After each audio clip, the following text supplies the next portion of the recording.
अर्जुन खोतकरांचा सन्मान तर दुसरीकडे कार्यकर्त्याला लाथ.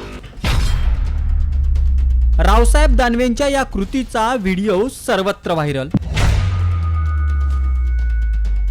राजकीय वर्तुळात पुन्हा चर्चांना उधाण आलंय आणि आता कार्यकर्त्याची प्रतिक्रिया सुद्धा समोर आली आहे.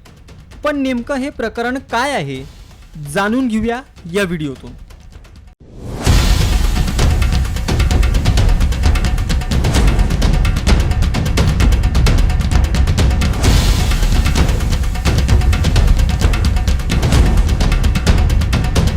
एकीकडे राज्यभरात विधानसभेच्या निवडणुकांची रणधुमाळी सुरू आहे. आपला नेता निवडून यावा म्हणून कार्यकर्ते जीवाचं रान करताय. कार्यकर्त्यांचा कुठे सन्मान होतोय तर कुठे फक्त वापर असंच चित्र आहे. आणि त्यातच आता नवीन व्हिडिओनं पुन्हा एकदा नवा वाद निर्माण झालाय.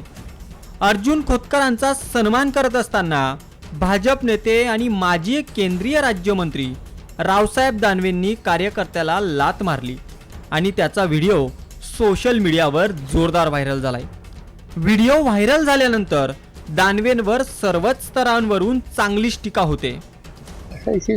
पक्षामध्ये सहकार्यांना कसं वागवलेलं असतं त्याचं लक्ष नाही, असं काही सांगायचं. सत्तेचा माज आहे, तो माज उतरवलाच पाहिजे.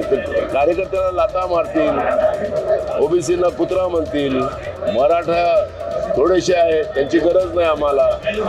मग आता यांना कोणाची गरज राहिलेली नाही आहे. यांना स्वतःच्या मताने निवडून येऊ द्या आणि जनतेने सगळे महाविकास आघाडीला मतदान करावं. हो, ते चुकीच्या ह्याच्यात ते फुटबॉलमध्ये असायला पाहिजेत खरं तर.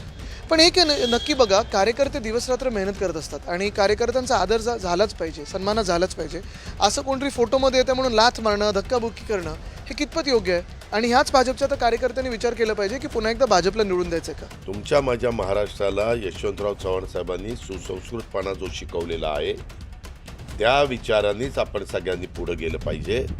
प्रत्येकाने सत्ताधारी पक्षांचा नेत्यांचाही आदर ठेवला पाहिजे, विरोधी पक्षांच्या नेत्यांचाही आदर ठेवला पाहिजे, सगळ्यांना रिस्पेक्ट दिला पाहिजे.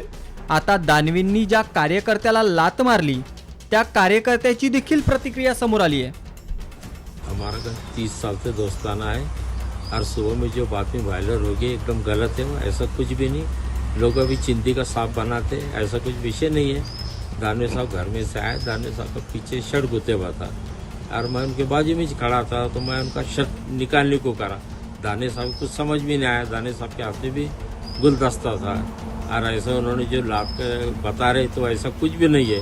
दानवेंनी मारलेली लात मस्करीत होती अशी प्रतिक्रिया दानवेंचे कार्यकर्ते शेख अहमद यांनी दिली असली तरी कार्यकर्त्यांच्या निष्ठेची, त्यांच्या प्रेमाची आणि प्रामाणिकपणाची हीच परतफेड आहे का असा प्रश्न सर्वसामान्यांना पडणं साहजिक आहे.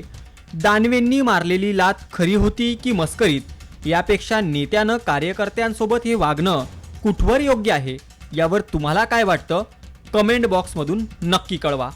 साम TV news Mumbai. Like, follow आणि सबस्क्राईब करा. तसंच सर्व नोटिफिकेशनसाठी बेल आयकॉन प्रेस करायला विसरू नका.